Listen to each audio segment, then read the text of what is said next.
Shailen Bhatt. He is the Federal Highway Administration Administrator. Then we have the Deputy Mayor for Infrastructure, Randall Winston.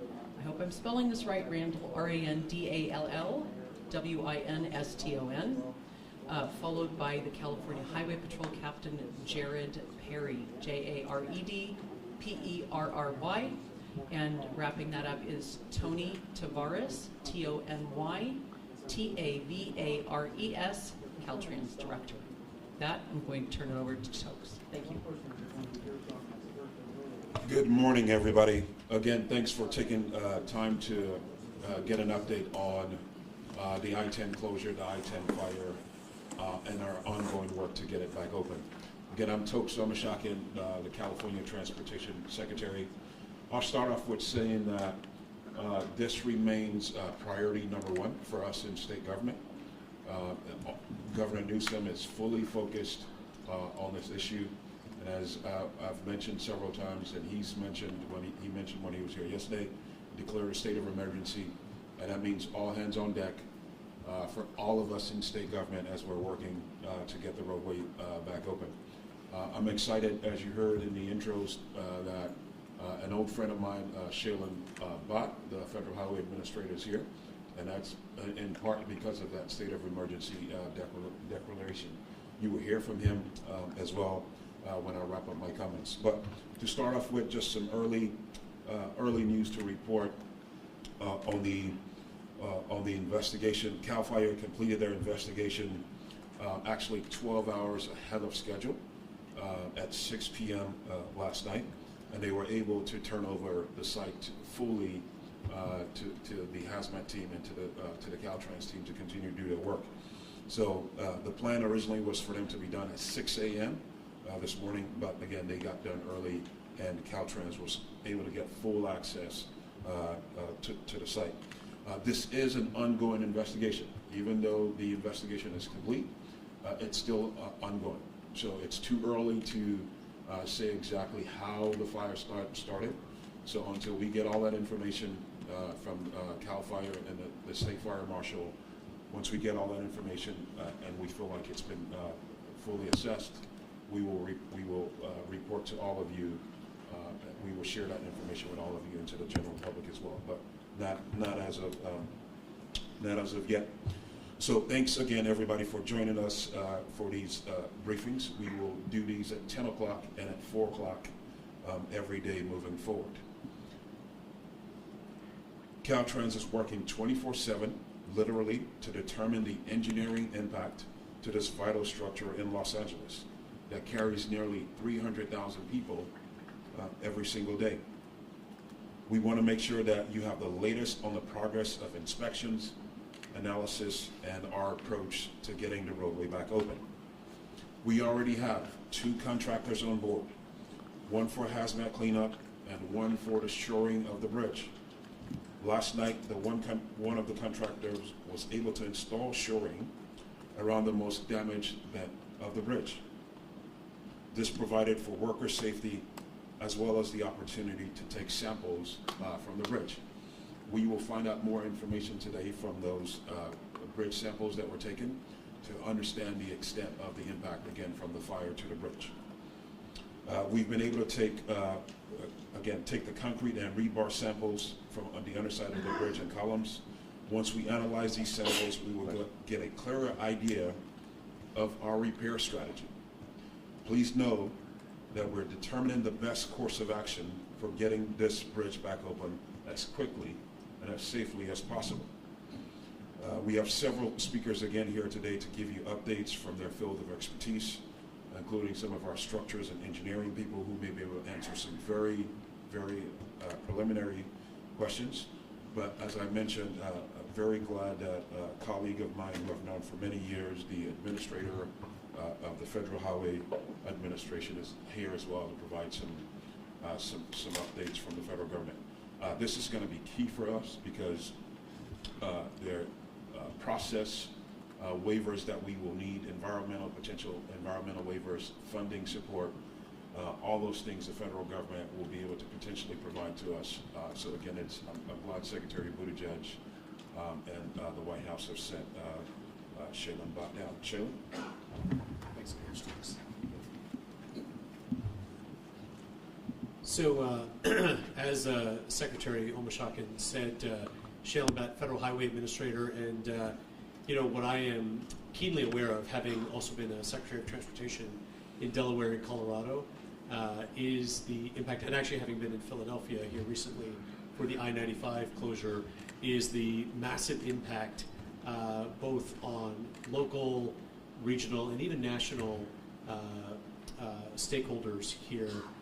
Driving it was very clear that there's a real traffic impact in the LA metro area, but there's a lot of goods that come in through the ports of LA and Long Beach. They're going to be impacted, and so we did notify the White House yesterday of this closure. The President has been briefed. Secretary Buttigieg has been in contact with Governor Newsom and with Mayor Bass, and he is very dialed in.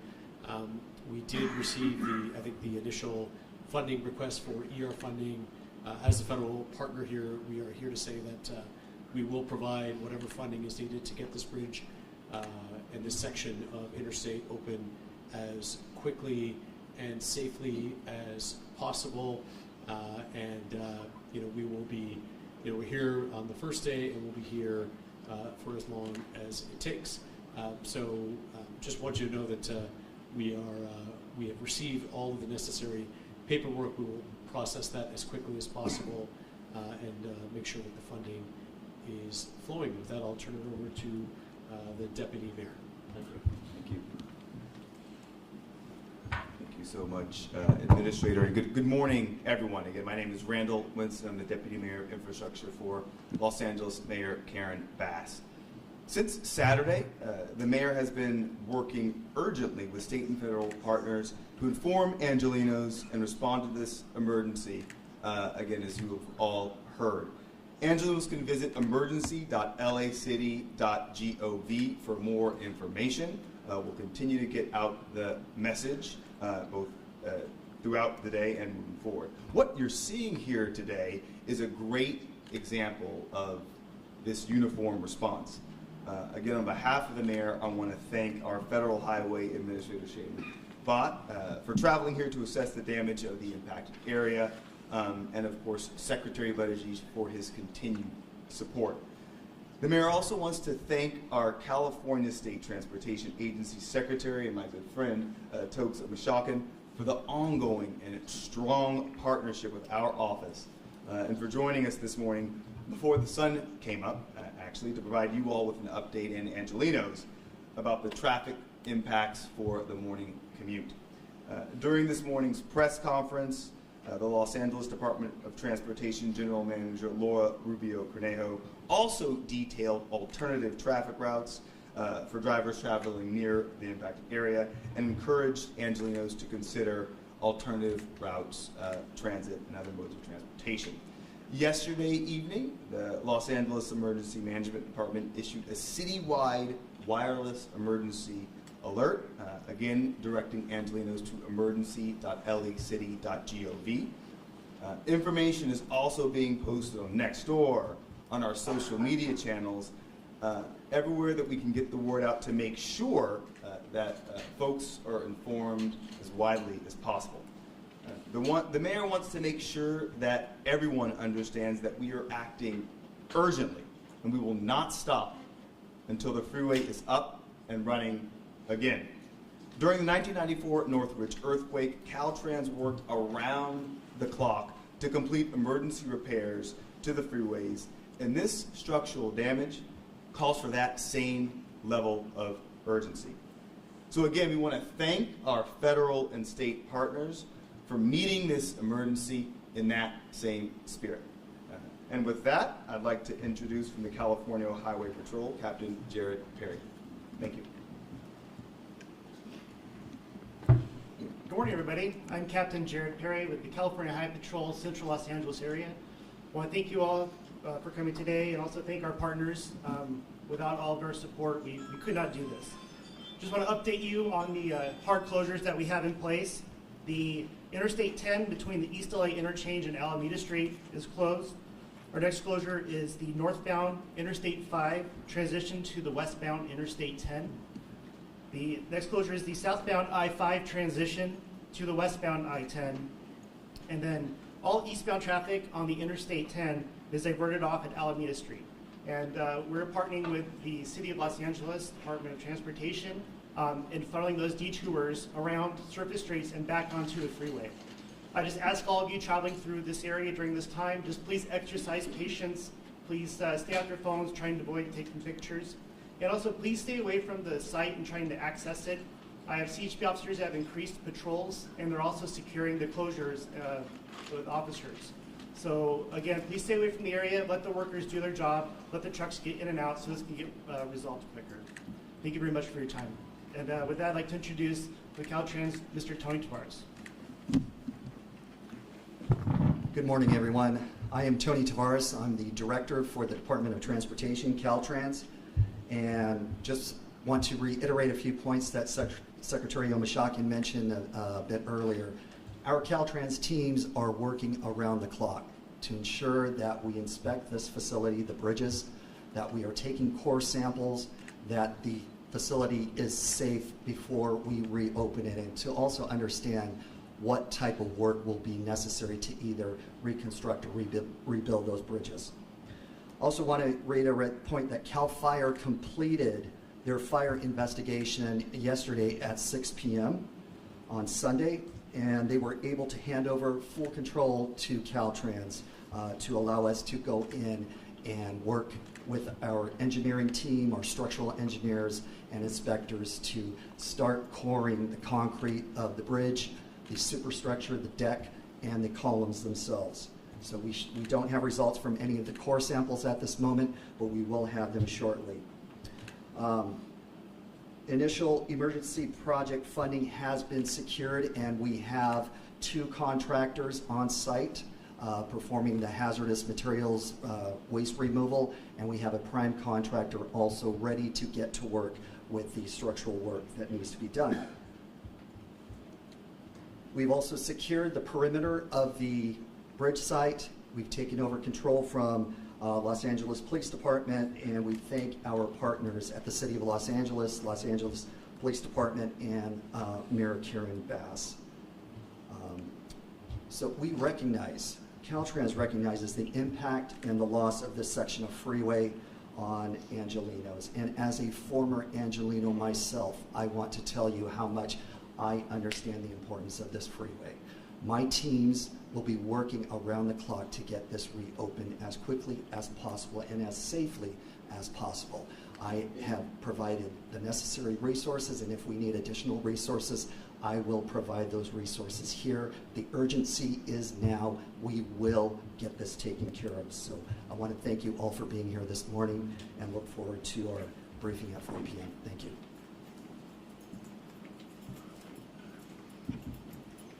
Standing in the back. With that, we'll take some questions. We have these people. We also have some other experts in the room who can answer your questions. Hi, good morning. Worst case scenario, if you have to rebuild, is it 2 bridges? Because you mentioned in plural. How long would it take? Worst case scenario. We're looking at the current inspection report, and there will be a lot of options available to us. As you can see, we've got federal level support, and we have the national experiences, and we're going to consult with a lot of experts, so that decision won't be made, but we cannot give you any speculation as how long that it's going to take. Thank you. What are the various Could you scenarios? give your name, please? John is my first name, Yang is last name. I'm the Deputy District Director for this district for construction. Thank you. What are the range of things that could be required to fix this? We're looking at damages. I'm not going to go too technical. The whole bridge, as you can see, from the foundation all the way up to the bridge deck, we're inspecting. We're taking samples. So if you look at the bridge as a whole, we're inspecting every aspect of it. Question for Mr. Tavares. Mr. Tavares, you mentioned that the investigation being completed by Cal Fire. Do you have a preliminary cost of this fire? The full investigation is still ongoing. The initial investigation has been completed at 6 p.m. We're not going to speculate at this moment. We don't have a cause because that investigation is still ongoing with CAL FIRE. Can you talk about the idea of where the homeless would play a role in this? Because there is video of what appears to be homeless people removing their things during the fire. CAL FIRE arson investigators are taking everything into consideration. My question over here, Craig with KNX. Does Caltrans as an agency rent or lease any of the land underneath these bridges for storage purposes to private companies or for other uses? So it is not uncommon for Caltrans to lease what we call airspace leases under our structures.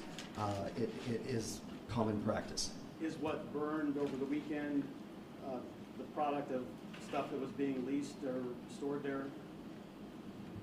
From my understanding, from what I've seen from photographs and the field site, it appears there were items underneath the bridge that burned, correct. I'm sorry, could you say that again? I didn't hear that. From the photographs that I have seen and from a field site visit, it appears that items under the bridge burned. But items that were there leased to another company by the authority of Caltrans? That location has an existing airspace lease agreement, correct. With Caltrans? With Caltrans, correct. Thank you. Can you provide a scope of the damage both to the structure and the surrounding areas, businesses? What is the damage, both monetary? So I'm going to turn it over to John. In yesterday's briefing, LA Fire reported the adjacent structure. They all checked, everything is fine. And at the site, we're inspecting about 10 bends. We call it lines of columns. That's the extent, about 450 feet. That's what we're looking at. And then, like I said, I'm not going to detail every aspect of the bridge. It's pretty much from the deck all the way to the foundation is what we're looking at. So will those samples you're taking determine a timeline for repairs? We're not going to, like I said, we're waiting for the inspection report as eager as everyone, and we're going to make assessment. And they will be coming in because some of the columns are so damaged, we have to shore them to take samples. So, and like I said, there are 10 rows of columns, and then some of the rows have 9 columns on them. So there are a lot of columns that we have to go through. So to have a complete report is not going to be today or tomorrow, but we got initial report that can assist us to make some decision. But at this time, we're not going to speculate how is the repair strategy going to be. Did you say 9 columns? Yeah, some of the line of columns across the Oh, a line or 9? Line of column is like I would say perpendicular to the travel direction. There are 9 of them. There are 5 lanes each direction, so there are more than 130 feet wide. This is a wide bridge, very wide bridge, to provide 5 lanes each direction of traffic. So a full line is 9 columns? Yeah. Okay. You said there's 10 of those?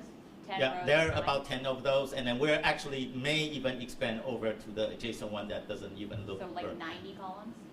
That's Essentially 100. Yeah, 100 columns. yeah. We could go over 100 just to be safe. And what is your biggest concern structurally? Well, we have workers working there, and that's our primary safety. But Yeah. I mean, in terms of the structure, what is your biggest concern in terms of the integrity of the structure? It could be every aspect of it. So you said the most, well, we're looking at storing it. That's the thing. Can it collapse? Can it collapse?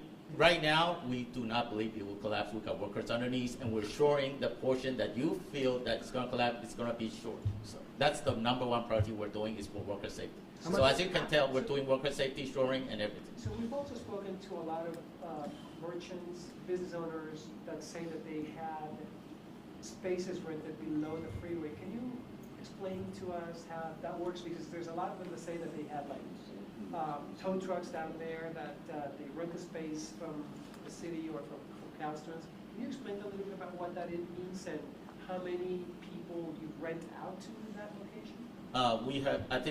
We have leases going on back since the 70s, and then we're not going to go into the detail of that. Actually, there will be legal proceeding with that, so we're not going to go into it. I think you're talking generally. Yeah. First, there's a page on our webpage that talks about airspace leases, so you can get all the basic information about that. But there are multiple uses for airspace leases, and we're not going to go into those details right now. Who was leasing the one that was burned? I will have to get back to you. How much gross weight can a bridge like this handle? I'm sorry, clarify your question. I said, could you give us the names of the leases directly under that bridge? Yeah, again, we don't want to share that type of information yet. At some point, all of this will become public. We will share details on who the lessee was and potential subleases as well. But at this point, we don't want to get into that because of this ongoing investigation. Do you have restrictions on what can be placed underneath the bridge for safety concerns? Absolutely, absolutely. Can you clarify what that is a little bit?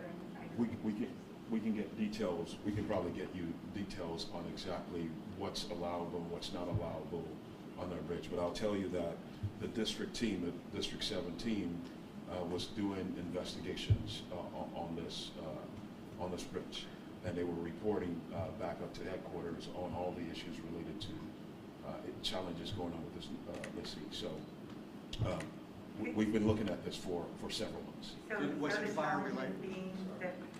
the challenges being what some of the pallets that were already there, and some of the, as well as some of the homeless encampments. Possibly. Just don't want to speculate exactly on whether or not the pallets or people experiencing homelessness possibly led to any of this. Don't want to speculate, but that's very possible.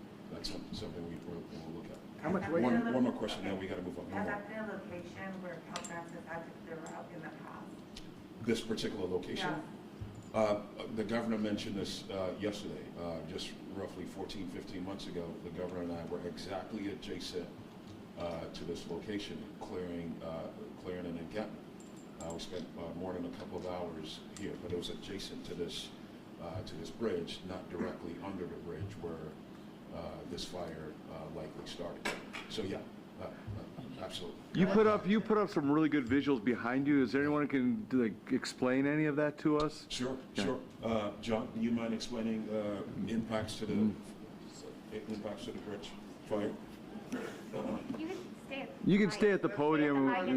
Yeah, and you can talk about whatever one you're. All right. The first picture, basically, that's the column supporting the soffit, and you can see the rebar exposed and then the concrete chunk dangling from the edges. And these are the type of things we're going to take the samples on both the columns and also the support, the beam, and also the soffit underneath. Similar here, as you can see the burned wreckage right next to it. There's some peeling of the concrete along the edge beam and also the columns. They're peeling off. Some of the rebar, as you can see, is exposed, and those we are going to take samples to see the concrete and also the rebar strengths. This is a wider look. Go by the microphone if you can. Stay by the mic, please. Otherwise, we can't hear you. Take it with you because it's wireless. Yes, well, yeah, you can take it with you. It's good.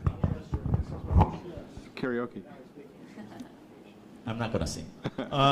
This is a wider look, and then this is a nearby ramp, and then as you can see, there are burned vehicles that we still need to remove, and the column are peeling, as you can see, and also the soffit is bubbling, and then we got some soffit openings over there that we're gonna have men lift going in there and take a look at inside of the bridge cell because they were also burning inside the bridge cell. The soffit is basically the bottom slab of a concrete box. This is a reinforced concrete box. So the bottom part is the soffit. And these are, we call it soffit openings. And when we build a bridge, we got some wood support for the bridge deck. And we are not required to remove them. And with this extreme heat, it also caught fire.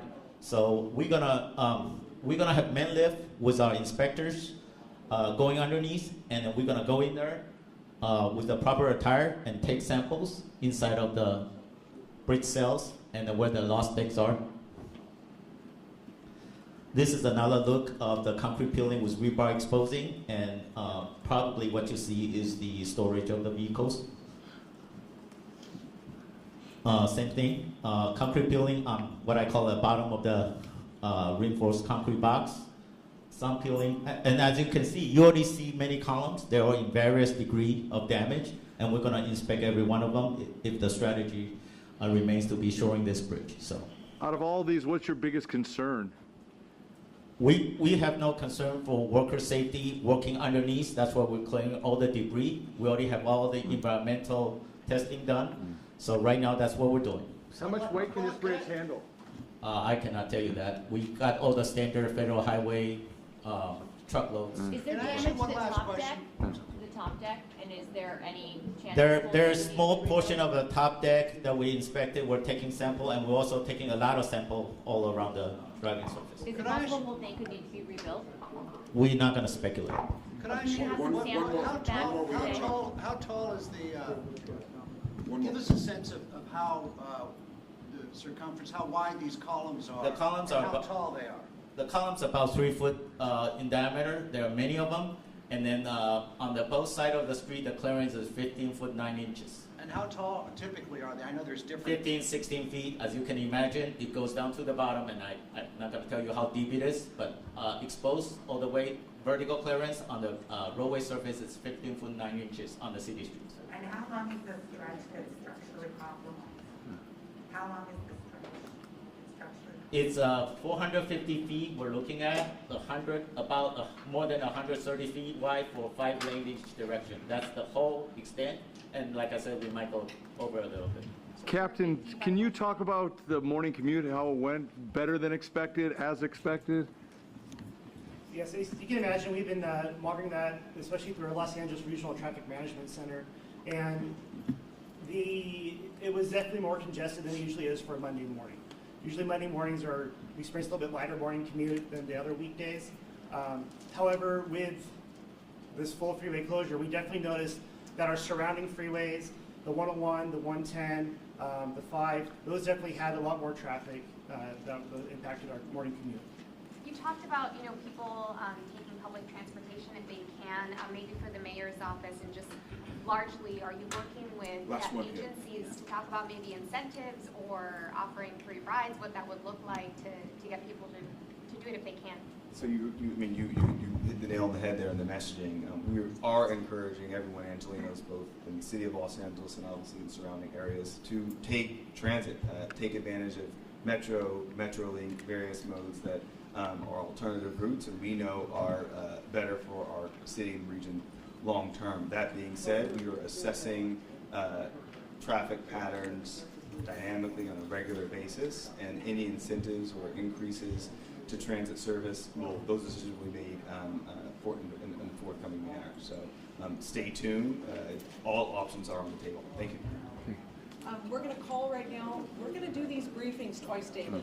So expect you'll get another notification around 4 a.m. PM?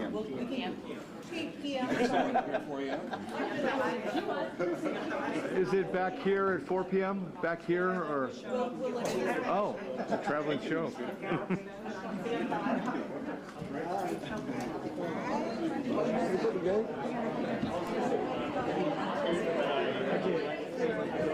Thank you very much, everyone. Okay. All right.